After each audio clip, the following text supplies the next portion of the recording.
ಅತಿಯಾದ ಆತ್ಮೀಯ ಸಲುಗೆ ಸೂರಜ್‌ಗೆ ಒಂದು ಮುಳುವಾಯ್ತೆ ಬಿಗ್ ಬಾಸ್ ಸೀಸನ್ 12 ಕನ್ನಡದಿಂದ ಹೊರಗಡೆ ಬರೋದಕ್ಕೆ.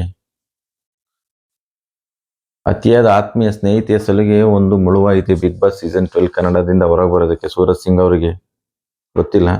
ಒಬ್ಬ ಒಳ್ಳೆ ಕಂಟೆಸ್ಟೆಂಟ್ ವೈಲ್ಡ್ ಕಾರ್ಡ್ ಎಂಟ್ರಿ ಮೂಲಕ ಒಂದು ಬಿಗ್ ಬಾಸ್ ಮನೆಗೆ ಪಾದಾರ್ಪಣೆ ಮಾಡಿ, ಸೊ ಅದರಲ್ಲಿ ಅಲ್ಲಿಂದ ಇಲ್ಲಿವರೆಗೂ ಕನ್ನಡಿಗರಿಗೆ ಮನರಂಜನೆ ನೀಡಿರ್ತಕ್ಕಂಥ ಒಬ್ಬ ವ್ಯಕ್ತಿ ಸೊ ಹೊರಗಡೆ ಬಂದರು. ಇನ್ನೇನು ಫಿನಾಲಿಗೆ ತುಂಬ ನಿಯರ್ ಇರ್ತಕ್ಕಂಥ ಒಬ್ಬ ವ್ಯಕ್ತಿ ಹೊರಗಡೆ ಬಂದರು ಅಂತಲೇ ಹೇಳ್ಬೋದು. ಇವರು ಹೊರಗಡೆ ಬಂದರು, ಒಳಗಡೆ ಆಟ ತುಂಬ ಚೆನ್ನಾಗಿ ಆಟ ಆಡಿದರು.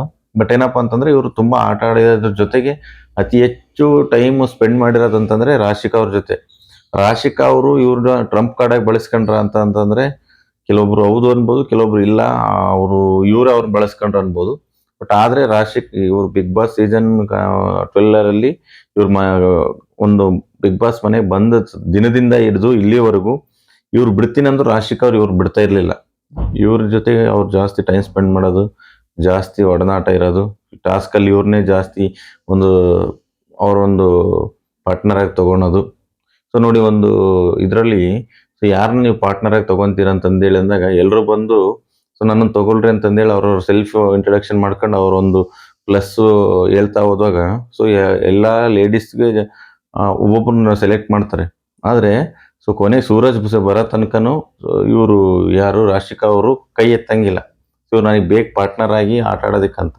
ಸೊ ಇವರು ಸೂರಜ್ ಅವ್ರು ಬಂದಮೇಲೆ ಸೂರಜ್ ನನಗೆ ಬೇಕಂತಂದೇಳಿ ಅವರು ಸೆಲೆಕ್ಷನ್ ಮಾಡಿ ತೊಗೊಂಡ್ರು. ಸೊ ಅಷ್ಟು ಒಂದು ಅವ್ರದ್ದು ಬಾಂಡಿಂಗ್ ತುಂಬ ಕ್ಲೋಸ್ನೆಸ್ ಹೋಯ್ತು.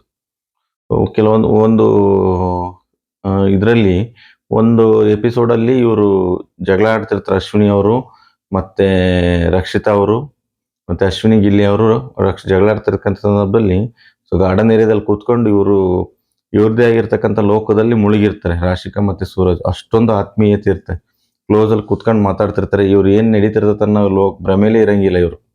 ಇವ್ರ ಲೋಕದಲ್ಲಿ ಇವ್ರು ಇರ್ತಾರೆ. ಅಷ್ಟೊಂದು ಆತ್ಮೀಯತೆಯಿಂದ ಇರ್ತಾಗ ಹಂಗೆ ಸ್ವಲ್ಪ ಅಲ್ಲಿ ಸ್ಟಾರ್ಟಿಂಗೇ ತುಂಬ ಕ್ಲೋಸ್ನೆಸ್ ಬೆಳೆಯುತ್ತೆ.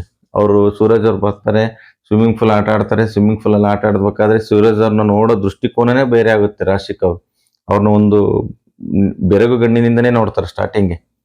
ಆ ಥರ ನೋಡಿದಾಗ ಅಲ್ಲಿಂದ ಇವರು ಒಂದು ಬಾಂಡಿಂಗ್ ಸ್ಟಾರ್ಟ್ ಆಗುತ್ತೆ. ಸೊ ನೀವು ಗುಲಾಬಿ ಹೋಗಿ ರಾಶಿಕಾ ಅವರಿಗೆ ಸೂರಜ್ ಅವ್ರು ಕೊಡ್ತಾರೆ. ಯಾರು ತುಂಬ ಚೆನ್ನಾಗಿದ್ದಾರೆ, ಯಾರು ನೀವು ಇದೇನು ಮಾಡ್ತೀರ ಅಂದಾಗ ರಾಶಿಕಾ ಅವ್ರಿಗೆ ಕೊಡ್ತಾರೆ. ಅಲ್ಲಿಂದ ಸ್ಟಾರ್ಟ್ ಆಗಿರ್ತಕ್ಕಂಥ ಇವರು ಒಂದು ಬಾಂಡಿಂಗು ಕೊನೆ ಎಪಿಸೋಡ್ ಇವ್ರು ಹೊರಗೆ ಹೋಗೋದ್ರ ತನಕನೂ ತುಂಬಾ ಚೆನ್ನಾಗಿತ್ತು. ಬಟ್ ಆದರೆ ಇದರಿಂದ ಯಾರಿಗೆ ಲಾಭ ಆಯಿತು ಅಂದರೆ ರಾಶಿಕಾ ಅವರಿಗೆ ಲಾಭ ಆಯಿತು ಅಂತಂದೇಳಿ ತುಂಬ ಜನ ಮಾತಾಡ್ತಾರೆ. ಏಕೆಂದರೆ ಸೂರಜ್ ಸಿಂಗ್ ಬರೋದಕ್ಕಿಂತ ಮುಂಚಿಂದೇ ರಾಶಿಕಾ ಅಷ್ಟೊಂದು ಆಟದಲ್ಲಿ ತಲ್ಲೀನರಾಗಿರಲಿಲ್ಲ.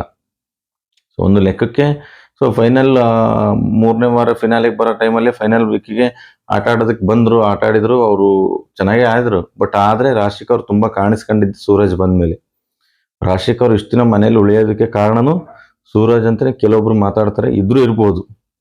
ಸೊ ಫಸ್ಟ್ನೇ ಎಪಿಸೋಡಿಂದ ಇಲ್ಲಿವರೆಗೂ ಸೂರಜ್ ಅವ್ರ ಜೊತೆ ಅವ್ರು ತುಂಬ ಬಾಂಡಿಂಗ್ ಇತ್ತು. ಆದರೆ ಸೂರಜ್ ಅವ್ರಿಗೆ ತುಂಬ ಒಂದು ಕಿವಿ ಮಾತು ಹೇಳಿದ್ರು ಕಿಚ್ಚ ಸುದೀಪ್ ಅವರು, ಆಟ ಆಡೋದಕ್ಕೆ ಹೋಗಿದ್ದೀವಿ, ಎಷ್ಟಾಗಿರ್ಬೇಕು ಅಷ್ಟಾಗಿರ್ಬೇಕು, ಅತಿ ಆದರೆ ತುಂಬ ಬೇಗ ಈ ಸ್ಟೇಜಿಗೆ ಬರ್ತೀರಂತ. ಬಟ್ ಅದನ್ನ ಅವರು ಸ್ವಲ್ಪ ಎಲ್ಲೋ ಅವ್ರ ಕಿವಿ ಮಾತು ಇವರಿಗೆ ಬೀಳಲಿಲ್ಲ, ಅಥವಾ ಅದನ್ನ ಇವರು ಎಚ್ಚರಿಕೆ ಗಂಟೆಯಾಗಿ ತೊಗೊಂಡ್ಲಿಲ್ಲ ಅಂತಂದೇಳಿ ನಾವು ಹೇಳ್ಬೋದು. ಎನಿವೇ ಸೂರಜ್ ಅವ್ರು ಬಂದರು. ಸೂರಜ್ ಅವ್ರು ಬಂದ ಮೇಲೆ ರಾಶಿಕಾ ಅವ್ರು ತುಂಬ ಹತ್ತರು, ತುಂಬ ಫೀಲ್ ಮಾಡ್ಕೊಂಡ್ರು. ಏನು ಮಾಡೋಕ್ಕಾಗೋದಿಲ್ಲ, ಆಟ ಇದು. ಸೊ ಅವರು ಕಳಿಸ್ಲೇಬೇಕು ಅಂತಂದೇಳಿ ಡಿಸೈಡ್ ಆದಾಗ ಮತ್ತು ವೋಟಿಂಗ್ ಯಾರಿಗೆ ಕಡಿಮೆ ಬಂದಿತ್ತು ಅವ್ರನ್ನ ಕಳಿಸಿದ್ದಾರೆ. ಸೂರಜ್ ಅವ್ರು ಚೆನ್ನಾಗಿ ಆಟ ಆಡಿದರು, ಚೆನ್ನಾಗಿ ಮನೋರಂಜನೆ ಮಾಡಿದರು. ಯಾವುದೇ ಒಂದು ಸಿನಿಮಾ ಬ್ಯಾಕ್ಗ್ರೌಂಡ್ ಇಲ್ದೇ ಇಷ್ಟರ ಮಟ್ಟಿಗೆ ಒಂದು ಬಿಗ್ ಬಾಸಲ್ಲಿ ಅವರು ಒಂದು ಗುರ್ಸ್ಕೊಂಡಿರೋದು ತುಂಬ ಗ್ರೇಟ್. ಡಿಫ್ರೆಂಟ್ ಮ್ಯಾನರಿಸಮ್, ಒಂದು IT ಎಂಪ್ಲಾಯ್ ಆಗಿ ಬಂದು ಅವರು ಒಂದು ತಮ್ಮ ಅಸ್ತಿತ್ವವನ್ನು ಗುರುತಿಸಿದ್ದಾರೆ ಬಿಗ್ ಬಾಸ್ ಒಳಗಡೆ.